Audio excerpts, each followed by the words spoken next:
अस्मत्गुरुसमारम्भां यतिशेखरमध्यमां लक्ष्मीवल्लभपर्यन्तां वन्दे गुरुपरम्पराम् ஆழ்வார்கள் வாழி அருளிச் செயல் வாழி தாழ்வாதுமில் புறவர்தாம் வாழி ஏழ்வாறுமுய்ய அவர்கள் உரைத்தவைகள் தாம் வாழி செய்யமறை தன்னுடனே சேர்ந்து. எம்பெருமானுடைய திருநாம வைபவத்தை மிக விரிவாக அருளிச் செய்கின்ற தொண்டரடிப்புடி ஆழ்வார் தம்முடைய திருமாலை என்ற திவ்ய பிரபந்தத்திலே 4ஆம் பாசுரம் தொடங்கி 14வது பாசுரம் இறுதியாக ஒரு 11 பாசுரங்களாலே இந்த திருநாம வைபவத்தை நமக்கெல்லோருக்கும் உபதேசிக்க தொடங்குகிறார். அப்படி உபதேசிக்க தொடங்குகிற பொழுது அது சில விஷயங்கள் அவர் நெஞ்சிலே நினைத்து வருத்தமும் படுகிறார்.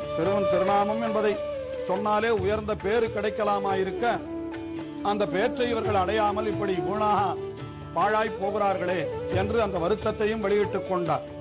அதற்கு பிறகு அவர் என்ன தெரிவித்தார்? அந்த எம்பெருமான் திருவரங்கத்திலே எழுந்தருளியிருக்கிறானே, காட்டினான் திருவரங்கம் என்று தன்னுடைய நல்லதோர் அருள் தன்னாலே காட்டினான் திருவரங்கம் என்று திருவரங்கத்திலே தான் வந்து எழுந்தருளி இருந்து அத்தனை பேரையும் உய்விக்கும் வண்ணமாக அப்படி அவன் எழுந்தருளி இருக்கிற நிலை, அதை நாம் நெஞ்சாலே நினைத்தாலே போதும், வாயிலாலே சொன்னாலே போதும், நமக்கு உயர்ந்த பேரு கிட்டுமே என்பதாக கீழ்ப்பாசுரத்திலே தெரிவித்தார். ஆனாலும் அதுக்கு முன்பாசுரங்களிலே சொல்லுகின்ற பொழுது அவர் என்ன தெரிவித்தார்? சிலையினால் இலங்கை செத்த தேவனே தேவனாவான் என்று ராமபிரானே தேவன் என்றார்.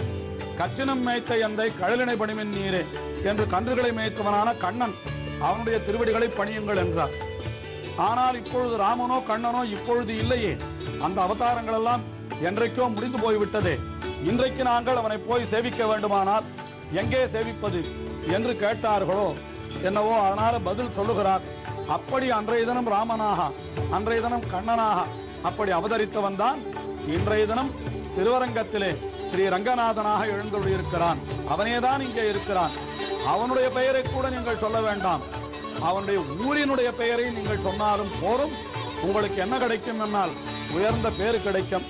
ஆனால் அப்படி நீங்கள் சொல்லாமல் இப்படி வீணாய் காலத்தை கழிக்கின்ற பொழுது எனக்கு என்ன தோன்றுகிறது என்றால், அப்படி சொல்லுவதற்கும் கூட அந்த எம்பெருமானுடைய அருள் வேண்டுமே, அது உங்களிடத்தில் இல்லை என்றுதான் நினைக்க தோன்றுகிறது என்று இந்த 11வது பாசுரத்திலே தெரிவிக்கிறார்.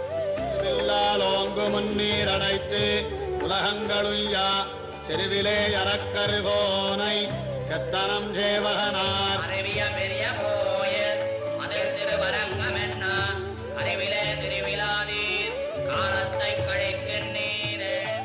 ராமபிரானாய் அவதரித்தவன் அவன்தான் இங்கே திருவரங்கம் பெரிய கோவிலே வந்து எழுந்தருளி இருக்கிறான் என்று தெரிவிக்கிறார் தொண்டரடிப்புடி ஆழ்வார். அந்த ராமபிரான் என்பவன் எப்படிப்பட்டவன் என்றால், ஒரு வில்லால் ஓங்கு முன்னீர் அடைத்து, தன்னுடைய ஒரு வில்லாலே ஓங்கி வருகின்ற முன்னீர், முன்னீர் என்பது கடலுக்கு உண்டான பெயர், அந்த கடலை அடைத்தான் என்றால் அணை கட்டி அடைத்தான்.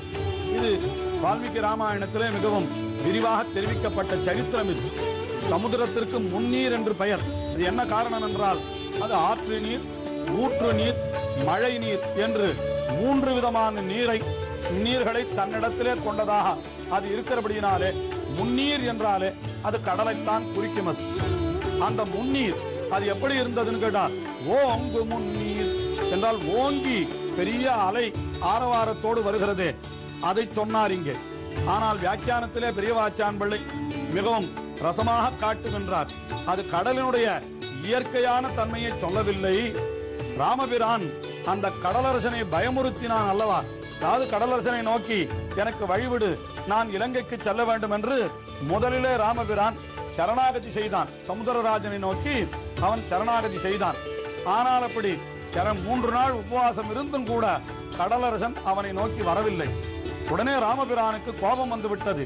என்ன கையாலாகாதவன் என்று நினைத்து விட்டானா இந்த கடலரசன்?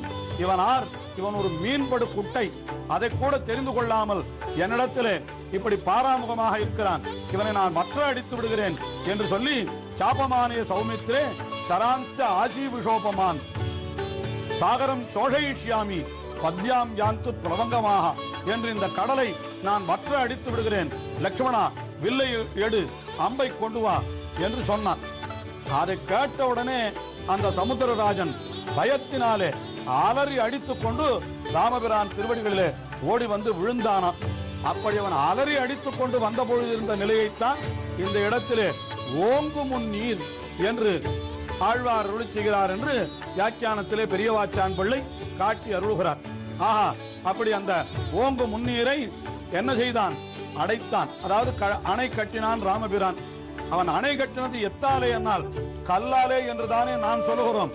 உடனே இவர் தெரிவிக்கிறார் வியாக்கியானத்திலே பெரியவாச்சான் பிள்ளை, அது கல்லாலே என்று வில்லாலே என்று தெரிவித்தானா. அதாவது வில்லினுடைய வலிமையாலே என்றோ அந்த கல்லும் கூட அந்த சமுத்திரத்திலே மிதக்க, அதாவது அமிழ்ந்து போகாமல் அது அணையாக நின்றது. ஆயினாலே தன்னுடைய வில்லாலே ஒரு அணை கட்டி விட்டான் என்று. அப்படி வில்லாலே அணை கட்டினவன் ராமபிரான். ஒரு வில்லாலே ஓங்கு முன்னீர் அடைத்து உலகங்கள் உய்ய, உலகங்கள் எல்லாம் உஜ்ஜீவிக்கும்படியாக செருவிலே யுத்தத்திலே அரக்கர்கோனை செற்றான் என்று யுத்தத்திலே போய் அந்த அரக்கர்கோனான ராவணனை அழித்தான். இந்த ராவணன் உலகம் அனைத்திற்கும் துன்பத்தை விளைத்துக் கொண்டிருந்தான். ஆயினாலே உலகங்கள் எல்லாம் உய்ய வேண்டும் என்பதற்காக அந்த ராவணனை அழித்தான் என்கிறார். அது மட்டுமல்ல, அவனை அழிக்கிற பொழுதோ ராவணன் ஒரு கோழை பையல். அந்த ராமபிரானிடத்திலே நேரிட்டு நேர் போரிடுவதற்கு அவன் என்ன செய்தான்? அச்சங்கொண்டு மறைமுகமாக வந்தான். மாரீச்சன் அவனை இட்டு மானாக ஆக்கி ராமபிரானை வெகு தூரம் செல்ல வைத்து விட்டு கபட சன்னியாசி வேஷம் பூண்டு அவர்கள் இல்லாத பொழுதோ அந்த அவர்களுடைய பத்தினியான சீதை, இந்த ராமபிரானுடைய பத்தினியான சீதையை அபகரித்து சென்றான். என்னால் இது ஒரு கோழை செய்யக்கூடிய காரியம். ஆனால் அப்படிப்பட்ட கோழையையும் கூட ராமபிரான் எதிர்க்கிற பொழுது மறைந்து நின்று தாக்கவில்லை. அந்த ஷெருவிலே என்று நேருக்கு நேர் அவன் இருக்கிற இடத்திற்கு புலியை அதனுடைய குகையிலே சென்று அதை அழிப்பது போல ராமபிரான் அந்த ராவணன் இருக்கிற லங்காபுரிக்கு சென்று அவனை யுத்தத்திற்கு அழைத்து நேருக்கு நேர் நின்று கொன்றானே, அதுதான் அவனுடைய வீரம். அதை தெரிவிக்கிறார். ஷெருவிலே என்றால் போரிலே, யுத்தத்திலே அரக்கர்கோனை சற்ற நம் சேவகனார் உலகங்கள் உய்யா என்று சொல்லி இருக்கிறது. உலகங்கள் எல்லாம் உஜ்ஜீவிக்கும்படியாக ராவணனை அழித்தான் என்று ஒரு பொருள். அல்லது உலகங்கள் உய்ய அவன் அணை கட்டினான், ஒரு வில்லால் ஓங்கு முன்னீர் அடைத்து. உண்மையாக அந்த சேத்து என்றது ராமபிரான் கட்டினார் ஒரு அணையான். அதை உலகமெல்லாம் கண்ணாலே கண்டாலே அவருடைய பாபம் எல்லாம் தொலைந்து விடுகிறது என்று சாஸ்திரங்கள் தெரிவிக்கின்றன. சேத்து தர்சனம் என்கிறது சகஸ்ர பாப விமோச்சனம் என்று சொல்லப்பட்டிருக்கிறது. ஆயினாலே உலகங்களுய கடலை அடைத்தான், உலகங்களுய ராவணனை அழித்தான் என்று இப்படி நன்மையும் செய்து தீமையையும் விலக்கி கொடுத்தான் நமக்கு எம்பெருமான். அப்படிப்பட்ட செற்றனம் சேவகனார்.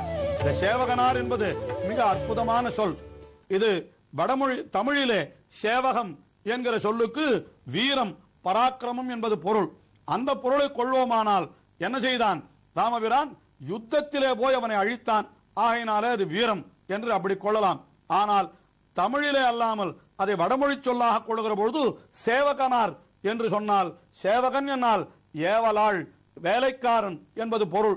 ஆஹா, அவனிடத்திலே போய் நாம் கையை கூப்பி அந்த ராமபிரானுக்கு ஓர் அஞ்சலியை செய்து விட்டோமானால் அவன் நமக்கு சேவகனாக, நம்முடைய ஏவலாளாக, வேலைக்காரனாக இருந்து நம்மை காப்பாற்றுகிறானாம். எப்பேற்பட்ட பகவான் நமக்கும் கூட சேவகனாக ஆகிவிடுகிறான் என்னால் இதற்கு மேல் எளிமை உண்டோ என்று சொல்லும்படியான அப்படிப்பட்ட சேவகனார். அவர் எங்கே இருக்கிறார் இப்பொழுது என்றால் அதுதான் அவர் மருவிய பெரிய கோயில். அவர் எழுந்தருளி இருக்கிற இடம் பெரிய கோயில் என்கிறார். திருவரங்கத்தை ஸ்ரீ வைஷ்ணவ சம்பிரதாயத்திலே பெரிய கோயில் என்றே சொல்லுவதுண்டு. அப்படி சொல்லுவதற்கு வித்திட்டவர் தொண்டரடிப்புடியாழ்வார் என்றே நாம் சொல்லலாம். திருவரங்கத்தை இந்த பாசுரத்திலே பெரிய கோயில் என்றே காட்டுகின்றார். அப்படிப்பட்ட அந்த ராமபிரான் இப்பொழுது எழுந்தருளி இருக்கிற இடம் எது என்றால் அதுதான் திருவரங்கம் பெரிய கோயில். மருவிய பெரிய கோயில் மதில் திருவரங்கம். அந்த ராமபிரானுக்கு, அந்த திருவரங்கநாதனுக்கு யாராலும் எந்த ஆபத்தும் வந்துவிடக் கூடாது என்பதற்காக அன்பர்கள், அவனுடைய பக்தர்கள் உயர்ந்த மதில்களை கட்டி இருக்கிறார்களாம்.